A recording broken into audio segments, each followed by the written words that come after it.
Hey guys, this is going to be a little different from what we normally talk about.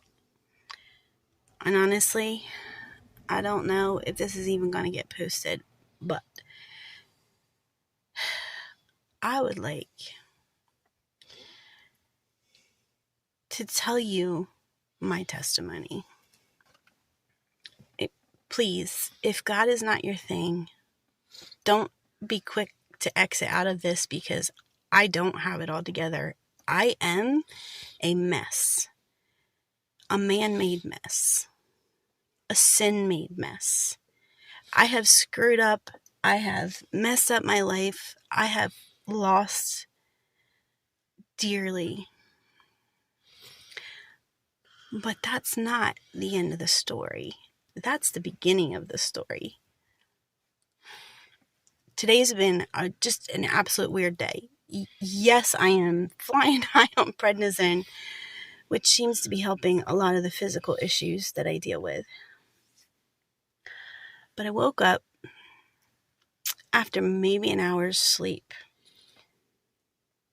to a child like screaming in my face, "Mom." I sat up and I'm like, what? Woke my husband up. Nobody was there. It was a dream, maybe? I don't know. Yes, I'm sitting in my car. I just got out of church. My daughter's asleep, so one of the underlying themes of Pastor's message today was just do it. When God prompts you, just do it. You don't need clarity. You don't need to understand. You don't need to worry about how it's all going to shake out because He's going to take care of that. You just have to obey, trust and obey. Old time Baptist hymn, I guess it's Baptist, I don't know. Trust and obey. Because it's really the only way. So on the way home, I prayed with Pastor before we left. He was kind enough to pray with me because I told him something's happening. I don't know what it is. Something's happening. And I'm terribly excited. I feel like God is moving in my world and in my body in a way that I've only experienced one other time. And that gave me my 2 babies. Not having no more babies. I'm 50. I can't do no more babies. I'm going to try to just stop crying. I'm going to try because I am a mess when I cry. I'm not a pretty crier. Okay. Lord, calm my nerves and let your words come from my mouth.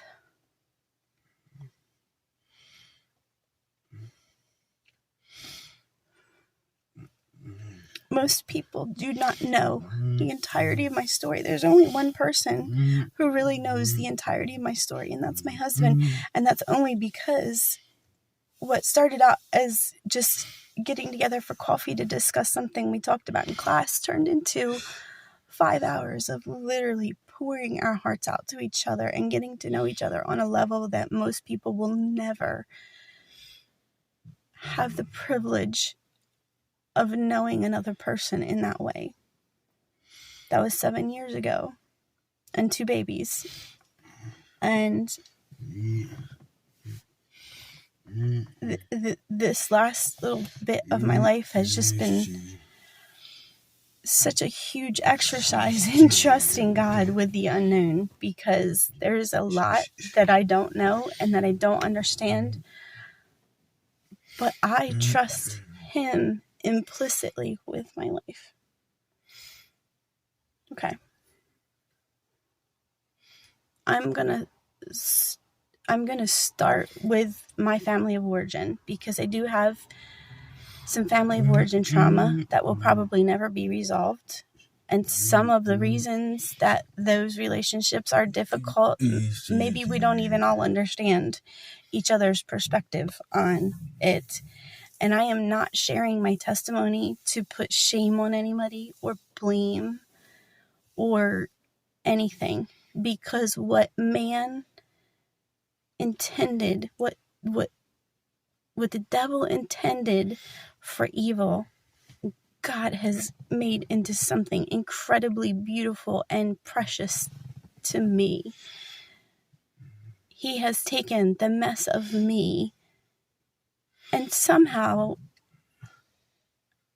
given me this wonderful life and this ability to connect with people. And I am so thankful and grateful for everything that he's done for me. Okay, family of origin. I love my family, but we are in many ways very broken. And that is not, I don't fault anybody for that. Like, my parents are wonderful people, but they're human. They are sinners. And I think spent a good deal of their early child raising years under some church leadership that really failed them and changed the course of my life. It devastated parts of my life. So, in my family, basically the kids were seen and not heard for the most part. And if you didn't toe the line, the rod of discipline was used quite literally, and it was a literal rod that at one point broke into 3 pieces on my bottom. It's hard for me to talk about this because while I do not blame my parents for the way that they were taught to parent, I struggle with anger at the amount of hurt that my childhood still causes me. And it's something, maybe if you are a praying person, I would love to be released from that hurt so that I can look back and remember some of the more pleasant aspects of my childhood, because it wasn't all bad. Absolutely was not all bad, but in many ways the fear and the punishment was overshadowed. It overshadowed everything. Okay, so that was my childhood. At about, I can only guess it was about 4 years old, my sexuality was awoken by a teenage young man familiar to our family.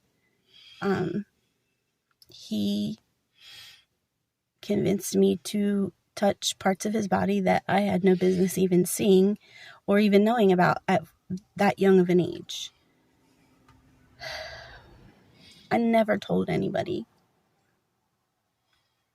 in my family because instantly I knew it was wrong and I was fearful of getting in trouble for telling anyone. I don't think that this individual really understood what he did, and I don't remember being warned not to say anything. It was just kind of, I just didn't say anything. But at that young of an age, with a history of significant punishment, I just felt like I was the one that was wrong. I was victim shaming myself, basically. That awokened a part of my young brain that should never have been awoken for another 20 years. It changed me as a person. And sometimes I crave that part of my childhood that didn't have any knowledge of such things.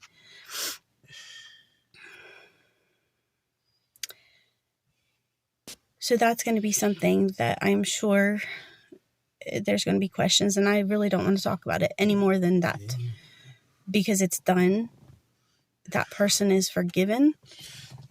That person will have to go before God and answer for what they did. It's not on me to judge or to revenge, because I don't. There's no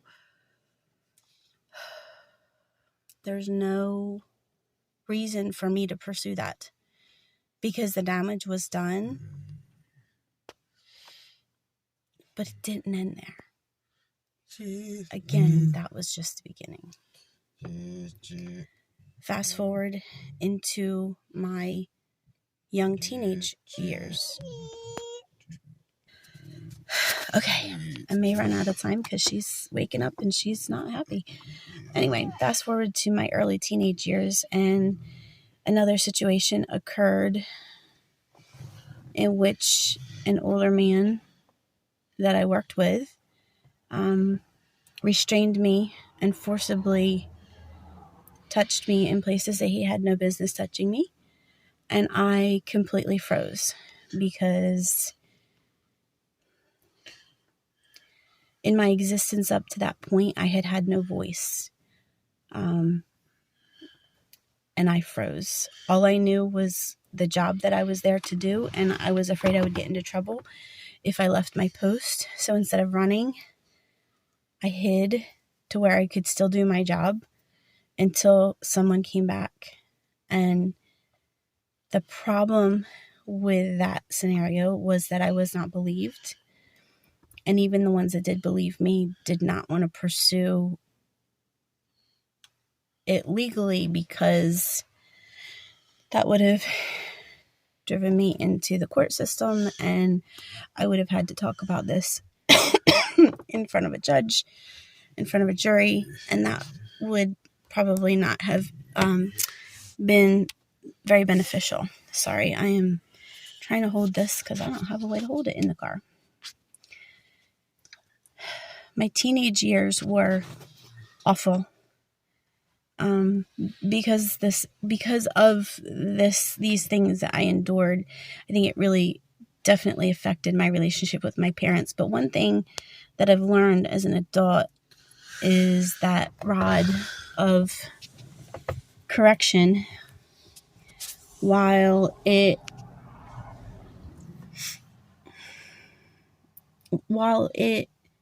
creates an appearance of correction and submission, what it actually does is it creates a spirit of rebellion. And it does not, that rod, when it's used in that manner, does not lead you to the shepherd. It leads you to rebellion, because you're not learning, you're not being guided, you're being controlled. And you learn very quickly in that type of scenario, you learn very quickly how to act and how to make it look good. What you don't learn is how to have a relationship with the shepherd. I say these things again with no condemnation to my parents, because they were misguided by a sinful man and a sinful church leadership who are acting outside of Scripture. There's no condemnation for them. There's hurt. As a parent myself, I don't understand how that didn't raise some red flags, but they were young. Very young. Younger than I was when I had my oldest. No condemnation. I am strictly telling you my testimony because I want you to understand how broken of a human being I was by the time I reached adulthood. Some of the things that I got into as a teenager would probably make you think very differently of me. Things that even my mom has treated cavalierly and kind of joked about that has been hurtful one incident in which I ran away with a boyfriend, and we made it all the way to Oklahoma, and they searched high and low and had to come get me from Oklahoma. And that story was often presented. Well, honey, we'll go inside in a couple minutes. The devil's working here. The story was told from the perspective of a long-suffering parent. That situation occurred after the second abuse of my body, and there was no counseling, there was no follow-up. I had to pretend like it didn't happen, and that took a very, very, very bad toll on my mental health, and I had no support, no guidance, no love in how to handle that. Like, I was a young teenager, very young, in the early years of puberty when that happened. I developed physically faster than I did mentally. And so I think that's what made me a target. But I was not emotionally mature enough to handle that on my own without any guidance. And again, no parent wants to have to deal with that with a child. And so while that story is often told from the standpoint of a long-suffering parent, and there is a world of compassion for how difficult that must have been for them, my point of view was a child left to process a trauma that her brain was in no way able to. And I spiraled. Running away was only part of it. There's things my parents don't even know, and I will never tell them because they would be mortified. Outwardly, I was an obedient child. I sang in church. I went to VBS. I went to Sunday school. I was in church every week. I sang in the choir. I did solo work. I did all the things outwardly. But inside, there was nothing but pain, confusion, anger. I was a swirling mess, and there was no end to it. To my parents' credit, they tried a lot of things to reach me as I got older, especially as I started to get closer to 18. I believe it was either my 17th or 18th birthday. I will never forget. There was no happy birthday, no celebration. There was a minister that was brought over to try to talk to me and somehow get me back on the straight and narrow, because somehow they knew that while outwardly I was obedient, inwardly there was no connection with my shepherd. It was all okay. So I can't really remember where I left off, but just know that I was, as a teenager, I was quite a mess. Kev, I'll be off your bed in a few minutes. I'm trying to hide out from the kids. So, my late teens, I met Kevin's father. I had been in a long-term relationship with a man that I had run away from home with, and broke that off, and within a few months connected with Kevin's father. I was 17 years old at that time, and we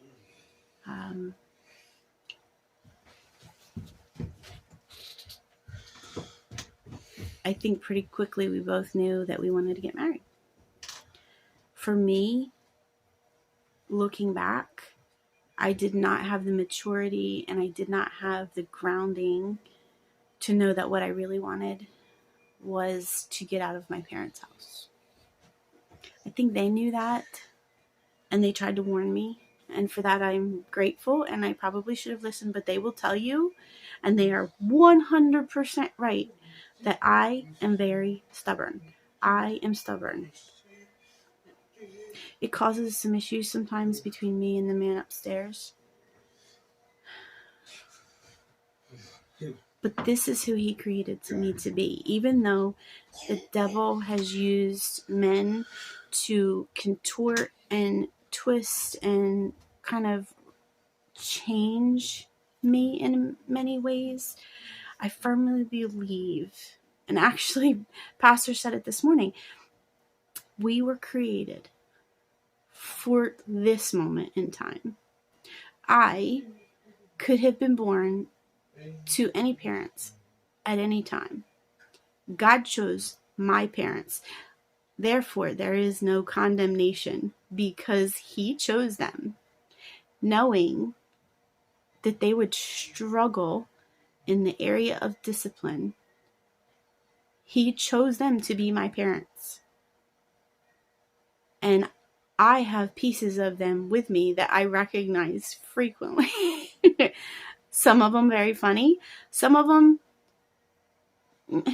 make my life a little challenging. OCD for one. But Pastor said it this morning. We of all of the different points in time and the different, things that had to happen that didn't happen by chance for me to be born when I was, to the parents I was born to, and to experience the stuff that I did as a child. I was created to survive and thrive beyond that. I was created by someone who designed me with purpose and intention to be here right now. All of my flaws, all of the awful stuff that I've lived through, the awful stuff that I've done, the things that I sometimes feel ashamed of, even though I know I've asked forgiveness. I know that my sins are covered by the blood, but I sometimes look back at some things that I've done and I think, how could anyone love me? But he does. If my earthly father didn't love me, if my husband didn't love me, if my children didn't love me, he loves me. He loved me enough to send his son to die thousands of years ago to cover my sins with his blood, so that when he looks at me, he sees nothing but white, like the snow we had overnight. I was thinking this morning on the way to church at just how much the snow changes what the mountains look like. You see the topography. You see all the beautiful features of the mountains when they have a little bit of snow. And I imagine that might be what God sees. Like, he really sees us when our sins are covered by the blood. He sees us for who he created us to be.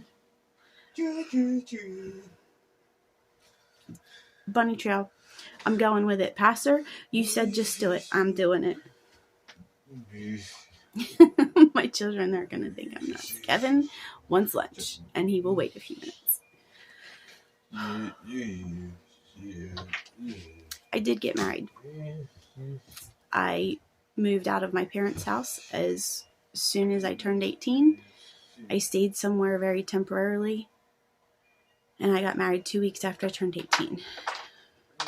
And then moved out of state, which caused a very huge rift in my relationship with my parents.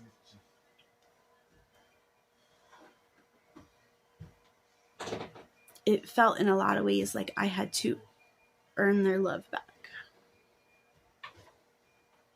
Because it was almost like I would go to visit my brother and sister and they would not really acknowledge that I was there. It took a couple years for me to really start to have any kind of relationship with my parents again. And that, I think, was a lot just due to not being in proximity with each other and me coming into my own as an adult. And that transition into adulthood was not easy. I was newly 18, newly married, and a military wife at that. And I was in an area that I didn't know anyone. I was completely unaccustomed to making any decisions on my own. So the ones that I did make were often not the best because I just had not had the opportunity to practice making choices for myself and seeing the natural consequences of my choices. I wanted children so bad. I have wanted a big family since I was pretty young. That didn't happen. When I was 22, Kevin was born. And almost immediately I realized that he had some issues.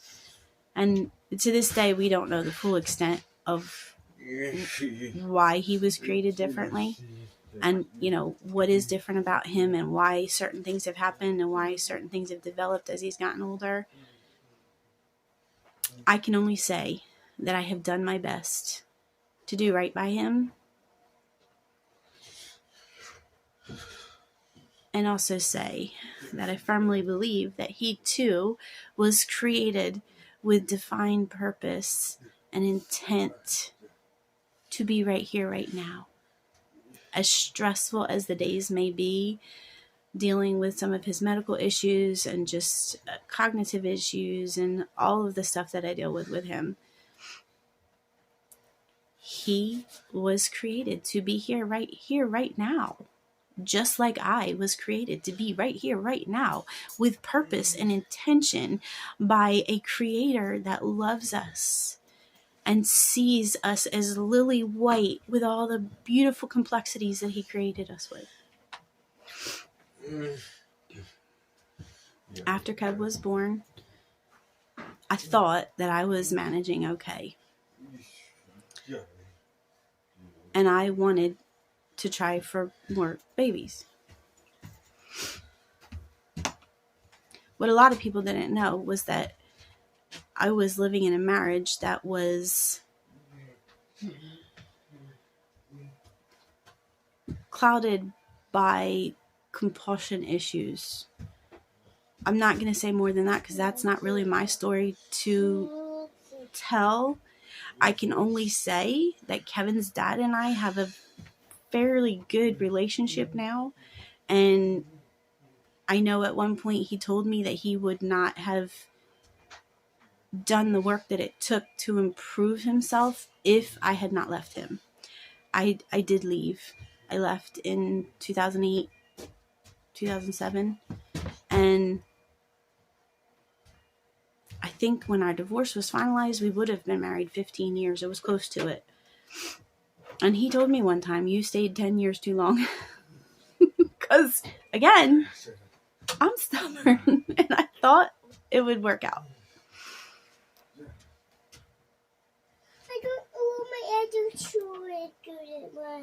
I don't know.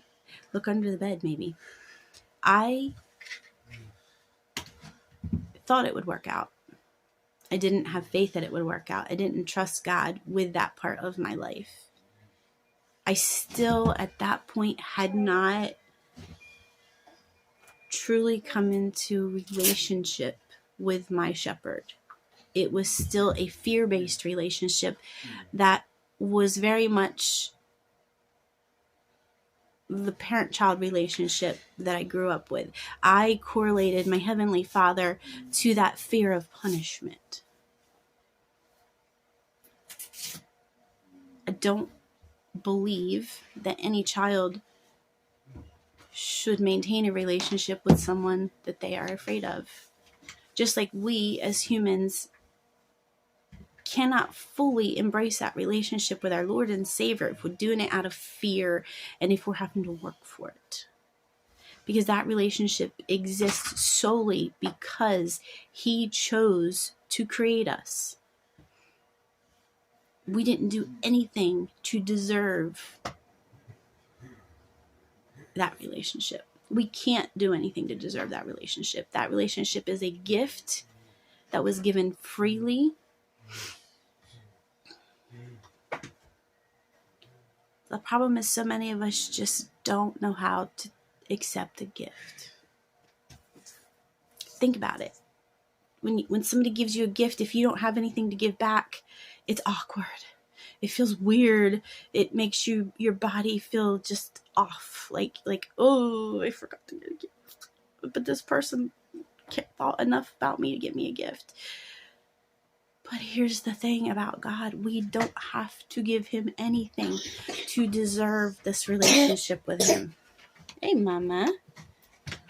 I qualified.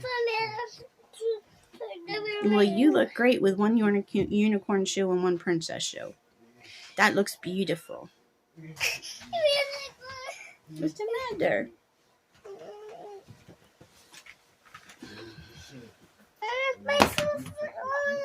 It's okay. Are you going to sit here with me? I want you to get a shoe. You want me to get your shoe? Yeah. Yeah. Is that better? Okay. Okay. Again, getting off track. Okay. So, I got divorced. And before too long, I met a man who,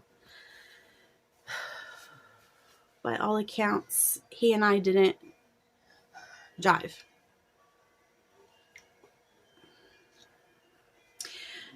If he were here to tell you, he would tell you that our first encounter with each other,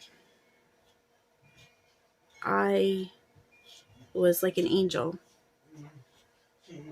He got blown up by a tire zipper ripping and thrown into the side of the building that I was working in. I felt the explosion, grabbed the phone because I figured we'd have to call 911, went out, saw him stumbling around. I had EMS training, got him down, got somebody to get a blanket, something for under his head. I found his glasses, called 911. But all he saw was me. Poor guy. Because in those situations, because I have years of experience with like kind of traumatic medical stuff with Kev, I completely go into boop, boop, boop, boop. I can compartmentalize during emergency like nobody's business. I can shut all of those feelings down and then I feel them later. But this was somebody I didn't really know. I just knew we worked for the same company and we didn't live very far from each other because we would pass each other going back and forth to work. I knew who he was. I didn't know him. That led to me being a kind-hearted person, offering him a ride back and forth to work. Just because I had been blessed by someone giving me a ride for 2 years when Kevin's dad had gotten rid of my minivan and left me with no vehicle to get back and forth to work. I was blessed with my mom would take me to work. That was such a blessing to me. That was so impactful on me that when the opportunity presented itself to pay that forward, I did it without question. And I did it for, it was a couple weeks. And in those car rides back and forth to work, and there's funny stories with this that people that knew us, it would laugh. Like, I knew he was a mechanic. I had a brand new car. I put towels on my seat the first time he got in my car because my dad is a mechanic. I know how dirty he is when he gets done work. And he thought I was nuts. But he needed a ride home. Mommy, What, honey? I want to sit on Kevin's bed with you. You can sit. You want to sit on Kevin's bed with me? You can sit over here. Yeah. Yeah. There you go. Yes, baby. Okay. So, one thing led to another. I was going through the split with Kevin's dad. Should not have been dating. Biblically, I should not have been dating, but my marriage was over. There were violations in our, marriage vows that our marriage was over. There was no doubt. There was no going back. And whether I was right to jump into a dating relationship when I had said, listen, I just don't, me and my son, that's it. That's all I need. But I do believe God sent this man to me. Mommy. What, honey? What's down here? Okay, we'll get it in a few minutes. I believe that he was God sent, and he was very much my soulmate. We did end up getting married, and we tried to have a baby. In that time, I was diagnosed with celiac disease, so my whole diet, that diagnosis of celiac disease has directly impacted me now having a homestead and raising so much of my own food. That's another story. This is going to be so long. For my 40th birthday, I had taken up running and trying to, get healthier, get some exercise, lose some weight, in the hopes of being able to have a baby. And by the time my 40th birthday was approaching, I just figured, okay, like, it was breaking my heart that I would not have any more children, but I figured let's make it a big 40th birthday bash. Can you please stop, honey? So for my 40th birthday, my brother was living in Las Vegas, and so I flew out there, and my sister flew out there, and my brother, sister, and I ran the Rock and Roll Las Vegas half marathon on my 40th birthday. That's how I brought in my 40s. Now, my 40s have been tough. They're gone. They're done now. I am now 50 years old. I am half of a century old. My 40s had some very, very, very, very high highs, but also some very low lows. Don't go down there. Okay, it's okay. But I will tell you without a shadow of a doubt, my 40s brought me into relationship with my shepherd.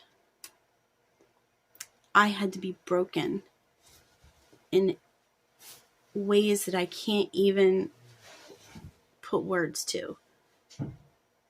But that brokenness, that devastation, time and time again, has led me to such a deep understanding of that relationship between myself and my Creator. I don't mind. Hi, baby. So that week after we got back from Vegas, I had never flown before. I told my sister, I said, if this is jet lag, I'm never flying again. I know. And she's like, what, you're not feeling good? No, really just not feeling good. And I kind of was telling her what was going on. And she said, I think you need to take a pregnancy test. What?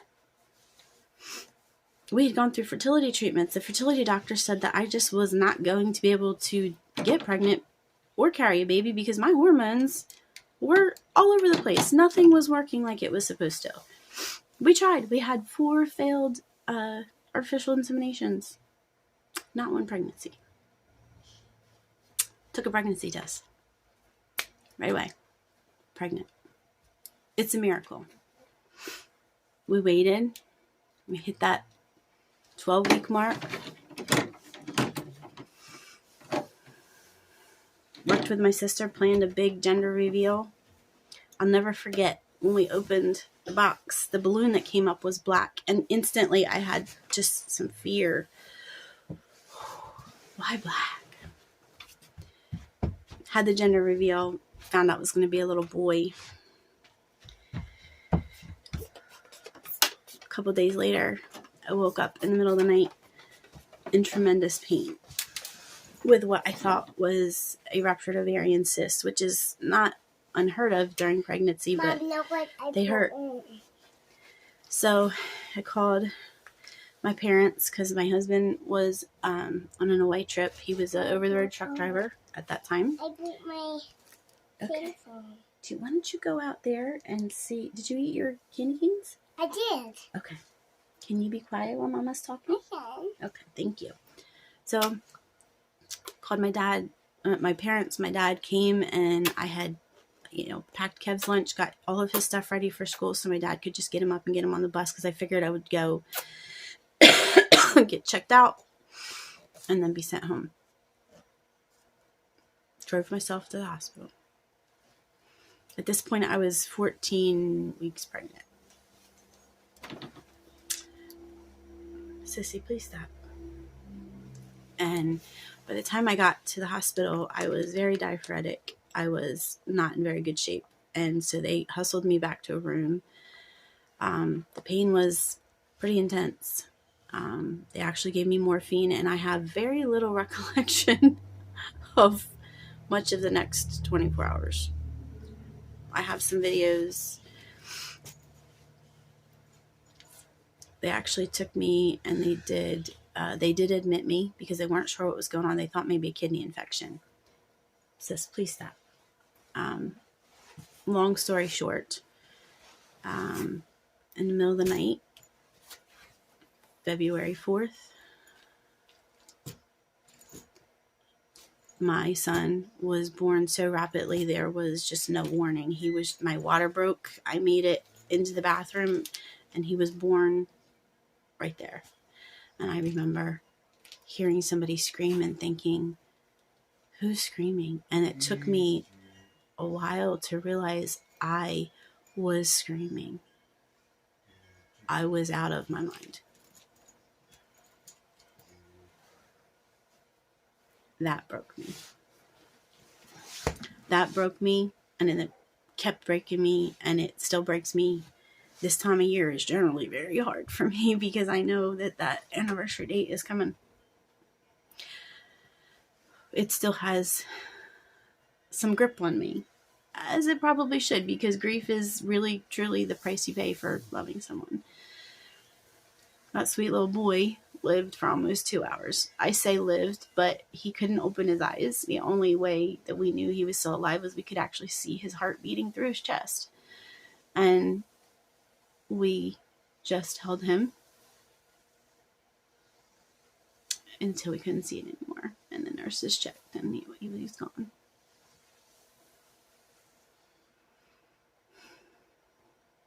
I had been running with a group from a local church that my cousin ran. And I can tell you unequivocally, the group of runners in that group and then that church kept me from going under during that time period, because I was so unbelievably broken. And of course, being raised in the way that I was, I felt like I had done something wrong.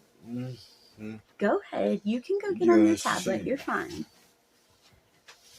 I somehow believed I was being punished. There was just so many things swirling around, because when you're grieving, like, you really just, it's one of those times that the devil really just tries to drag you under and bring you into his submission, and you can't let him.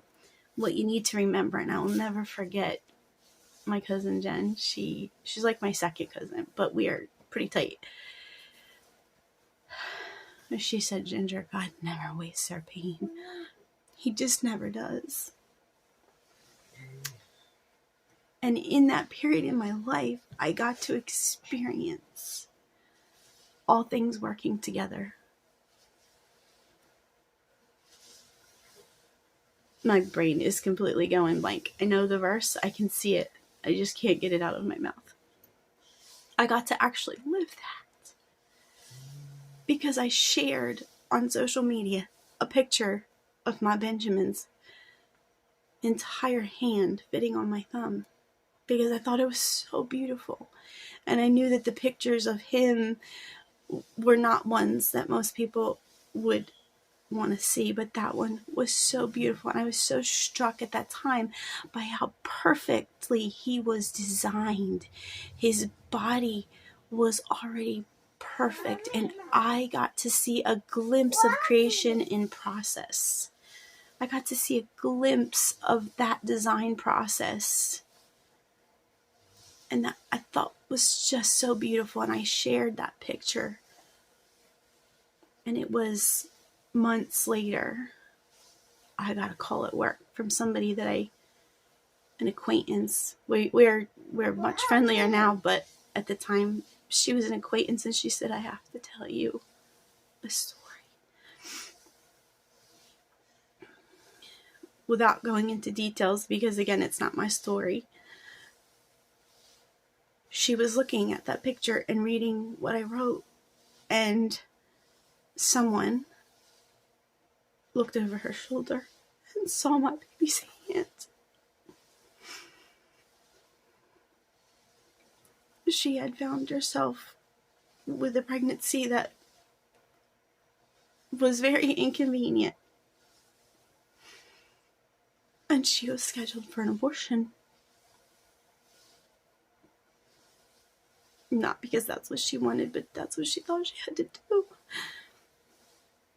When she saw my baby's hand, and she knew her baby was almost that far along, and she read what I wrote, she decided to cancel the appointment.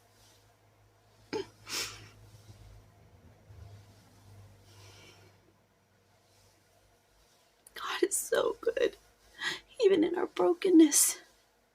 And I'm going to tell you, that person right now has 2 kids and is married.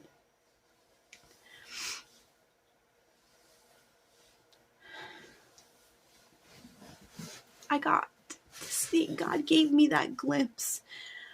And there's no way that I would have known about that if God hadn't prompted this person to tell me, because she felt like I needed to hear it. And she was right. She was right. The goodness that God showed me by having me glimpse the ripple of taking something so awful, so broken, and so devastating, and taking it and turning it around into bringing 2 more humans into the world and setting up a marriage of 2 people that do actually love each other. And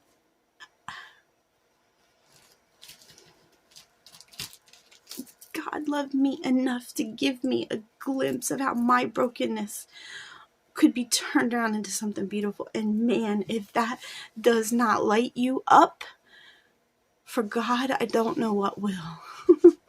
And I count myself very fortunate to have been given that glimpse,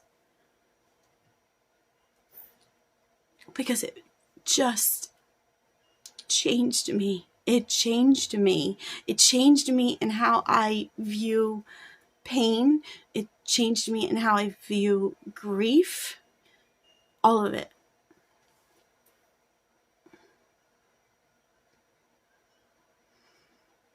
Fast forward. That was 2016. 2018 was a horrible year. Kevin had a seizure that twisted his femur and busted it and jammed it up into his hip socket. He required an extensive surgical repair. I was out of work for an extended period of time, caring for him. He was out of school. And my husband was working very hard. And I remember he snored terribly, like really bad. And I remember telling some friends at the time, like, I feel he won't do anything about snoring. He won't get checked out. And I just feel myself kind of disconnecting a little bit, because I feel like something's wrong and something's going to happen to him, and I'm scared, and I don't want to be hurt like that. I don't want to be broken like that again. That was in May. Kevin's femur was broke. I think it was either the end of April, beginning of May, and that conversation took place the end of May. End of July, he was away again. Supposedly he was coming back from around, I think he went to New York that day. 2 a.m. Knock, knock, knock. Police are at my door. Ma'am, is Robert Lashley your husband? Yes. proceeded to tell me that they found him dead at a rest area in Connecticut. Broken again. I lost my person. But this time, while I had all of that grief swirling around me, trying to suck me under, I genuinely felt what I can only describe as the peace that passes no understanding. That as humans, we don't understand how you can be at peace in the middle of a chaotic and just devastating situation. But I was. I knew that God was working. I just, for the life of me, couldn't figure out what it was, and I just had to trust. At 7:30 that same day, Kevin went down in a seizure, and he just didn't come out of it. And I had to ride to the hospital with him in an ambulance, and we were there. That was a Monday night. Well, Tuesday morning. And we were there until Friday morning. I had to make funeral arrangements, make notifications, and everything before that seizure happened and at the hospital. That was hard. That was hard. But again, I am stubborn. And at this point in my life, I am not letting anything take me down, because I know I'm connected to the man upstairs, and I know he has my back. He has a plan, and there's nothing that he is going to send my way that he's not also going to give me the strength to muddle through. It may not be pretty. It may not be packaged very nicely. I might get to the finish line panting and feeling like my heart is beating out of my chest, but I'm going to get there. And I know this, and that stubbornness just kicks in, and I just gut through. When he died, we had been working Dave Ramsey, trying to become debt-free. Cash is king. Yay. Just did not want to be a slave to debt, because I knew that Kevin was getting to an age where he was going to age out of the school system. I might have to leave the workforce to care for him. His health was not great. I had been looking for a financial peace class. Couldn't find one anywhere outside of Philadelphia, and there is no way even this stubborn Jersey girl was going to drive to Philadelphia at night for a financial peace class. Just, it's not happening. That would not be smart on my part. It would not be smart on my part. And then a church that I had been volunteering with, you know, I had, God had put on my heart, like, kind of a desire to work with the homeless. So my gift is cooking for people and feeding people. So I had volunteered with Code Blue. I had, shh, sis, if you're going to be in here, you have to be quiet. I had also volunteered for their soup kitchen ministry. We did a certain number of Sundays a year. And so I would see on social media this church and what they would offer. And they offered a financial peace class. Shh. Shh. Mind you, my husband died the end of July. This was happening mid-August. So I messaged the page and I said, I really would like to take the class. I have an adult son who is autistic, but he's quiet. He won't be disruptive. And if there's any problems, I don't mind stepping out with him. Would it be okay if I bring him? And the person who answered me back was Nick, my husband now. And I knew who he was, did not know his role in the church. I didn't know, like, anything about him, other than the fact that he was the one who would let me in the church when we would do the Sunday soup kitchen. He would let me in to cook and set up to feed the homeless. That was it. And I knew he worked with Code Blue because he was the one that, like, I had to talk to coordinate those meals. That's it. That's all I knew. Okay, fine. So that started in September. I think it was probably maybe like the third week in September. And so small class. I literally still keep in touch with all of the ladies in that class because we all got pretty close. 2 of us were widows. And 2 were divorcees that were struggling just to kind of make ends meet and, do life on one income. So we were trying to be financially responsible and not live in debt and, like-minded individuals. And it was great. Nick happened to be the one teaching the class, which was something that he did for, it was part of his job with a nonprofit outside of the church. And the church was gracious enough to let him host the class there. So you see, like, God's got, like, I feel like he was like pushing me, and I was completely clueless. Like, the thought of me dating, here was my take on it. And I had this conversation with my dad on Labor Day that year because he said, he had a friend who was widowed and remarried within a couple of months. And he said, you don't know what is going to come your way. You may wind up being like him, and you need to just, you need to pray about it, but you just don't know. Don't go looking, but you don't know what you don't know what's going to happen next.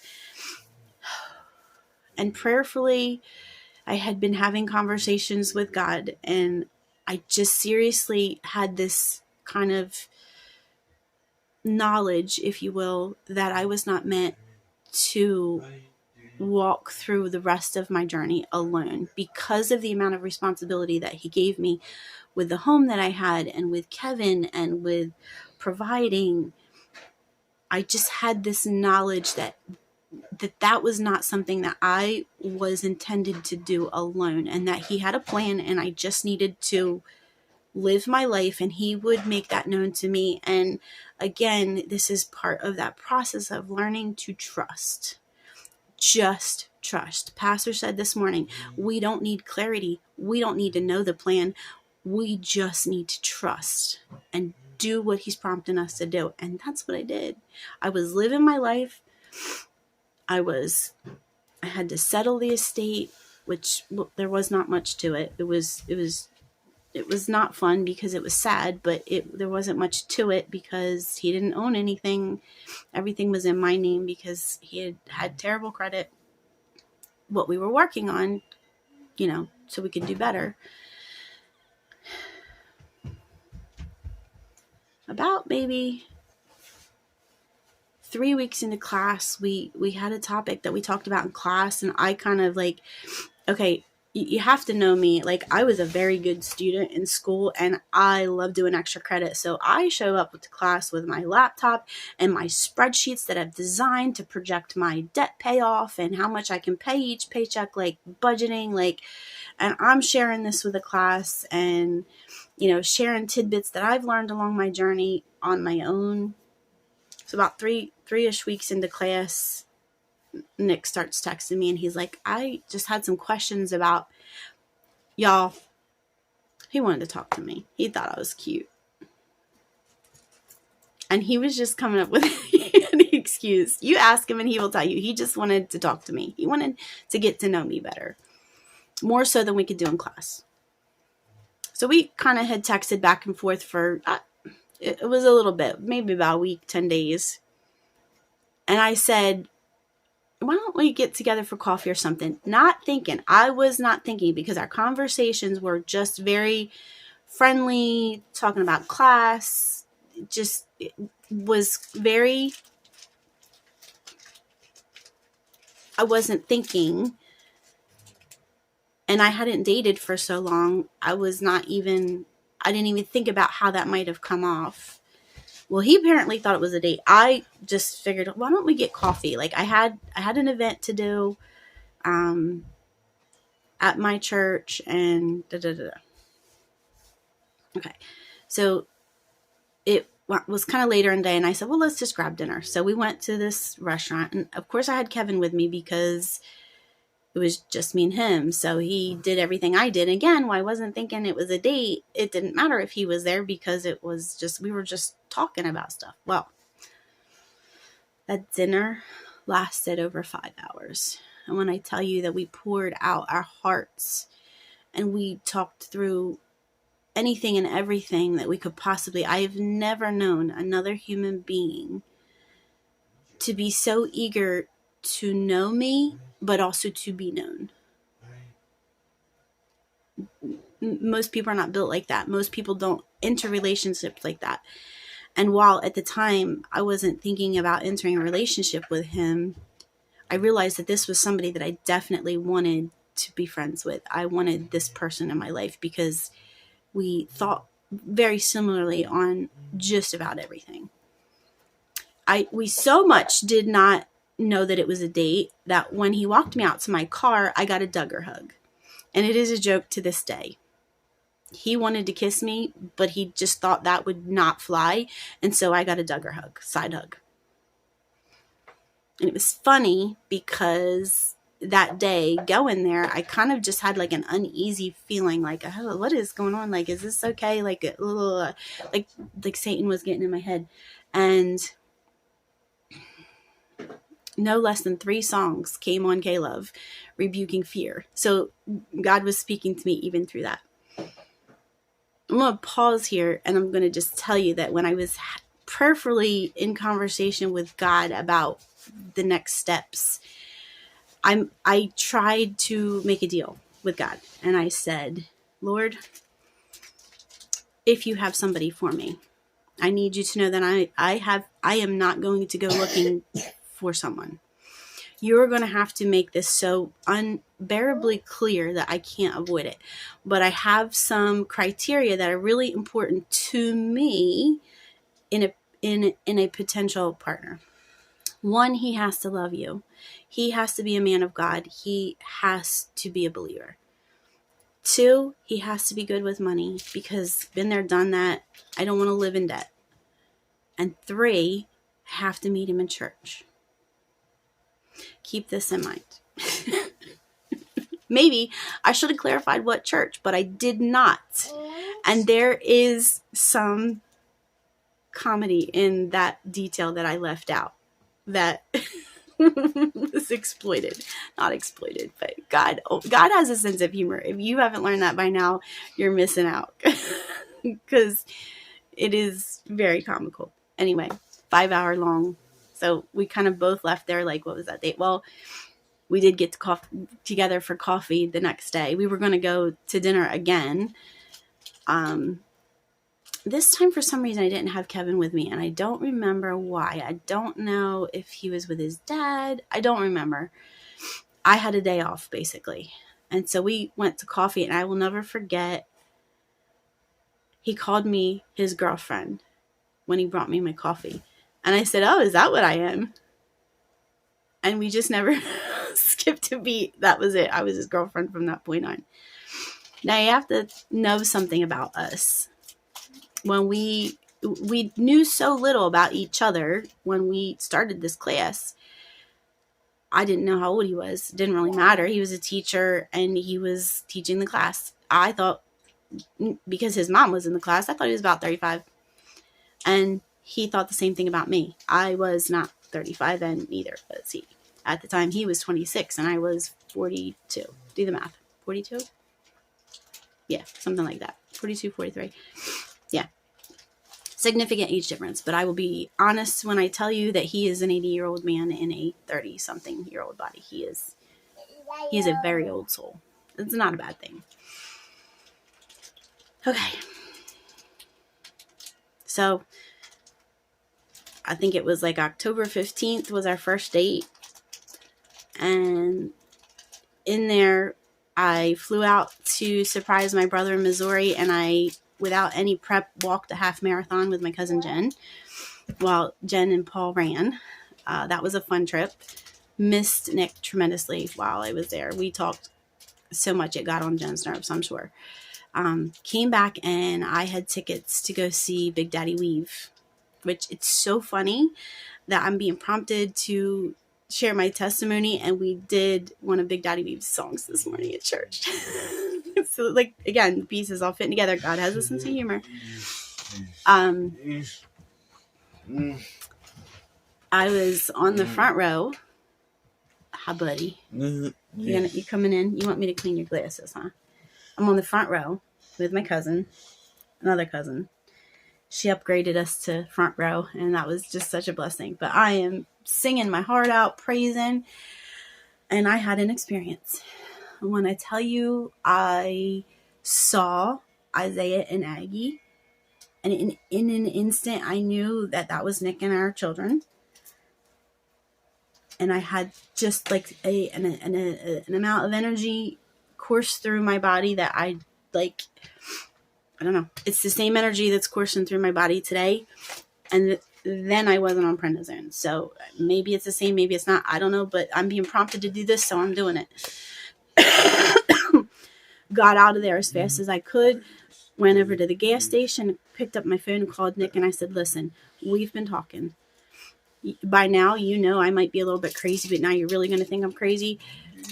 We've talked about, like, is this relationship going anywhere? Is this something that either one of us see this leading to marriage? And I'm here to tell you that if that's what you want, when you ask, my answer is yes, because I had a vision and God showed me our children, and I believe him. And I did. Thankfully, he took that as me pushing the gas pedal. Almost immediately went and got an engagement ring. So first date, October 15th. November 15th was my birthday. He had a limousine. He had a photographer come to the house, a friend come to the house, had me picked up in a limousine. He had a playlist going in the limousine, took me down to Cape May Lighthouse where he was waiting on the beach to ask me to marry him. It was incredible. November 15th. I told him we can't get married unless we do some kind of pre-marriage counseling. Even though you're in the ministry, we need some guidance. And so luckily, my minister at the time was able to get us in for some counseling. And when we finished up the counseling, he said, so when you want to get married? And we're like, when are you available? So December 16th, we got married. We didn't have much family there. We had a few friends. It wasn't anything fancy. I got a dress from Macy's, and I did spring and buy myself a pretty cape just because it was cold. And then we went out to the same restaurant that we had our 5-hour date at and had dinner with friends, and that's it. And this body, who doctors said could not carry children, was pregnant a little over a month later. Isaiah was born on our 11-month anniversary. It was a month before our 1-year anniversary. We did experience a loss in between Isaiah and Aggie, but then Aggie came along, and in between Isaiah and Aggie is when Nick decided, he came to me and said, I feel like the Lord's leading us to Kentucky. Well, no. Nick came to me and said, I feel like the Lord is leading us south, out of New Jersey, south. I'm not sure where. And my answer unequivocally was, my history of arguing with God has never worked out right. So let's do it. Let's explore it. So that was in the late summer. By fall, we had purchased this property after doors slammed everywhere, a window open, and this property basically fell in our laps. Another story where that could have been somebody that had ill intentions, but we were tremendously blessed, and God has used this property to bless us, even though it has been tough and there have been lots of challenges. We have been broken so many times over this property, still are being broken, physically, mentally, financially. But we settled on this house in September, and March came around, and March into April, found out we were pregnant with Aggie. I was so sick. We came down here for our first visit down here. We stayed down here for a week, did some work. I thought, oh Lord, what are we getting into? Because this is a lot. We're leaving everything that we know, and we know that you want us here, but we don't know why. again, still, I was seeking clarity. I still struggle with that sometimes. Aggie came along, she was fine, and we just celebrated 3 years of being here in Kentucky. We still love it. We love our homestead. We love homeschooling. We love the community that we've developed here. We love the friends that we've made. And this morning, it was just so wild, and I've had just this buzz of anticipation all day. I don't know what it's about. I don't know what it's about. I feel like God's working here, and maybe this testimony is going to reach somebody, and I pray that it does. And I pray that my story will help you know that you are never too broken for your life to be turned into something amazing and incredible. God can do amazing things even with broken people. You are never too broken to be redeemed. I'm going to cut this off because it's way too long, and I've got to edit it because it's broken into so many different pieces. But Pastor, I did it. And what God does with it, I don't know. But I hope that it is the start of something incredible. And I am still in a sense of wonder and anticipation, because I just know that God is doing something big right now, right here. And He has my family here right now for purpose. And I'm ready. I'm ready. What is He doing? Stick around. This may be a one and done. I may never get this edited. I may never get it posted. I don't care. But Lord, I did it. Please bless these words. Let them touch somebody's heart and bring them to you. And let me be your servant. Let me be the moon reflecting your light everywhere I go. Come see us again, y'all.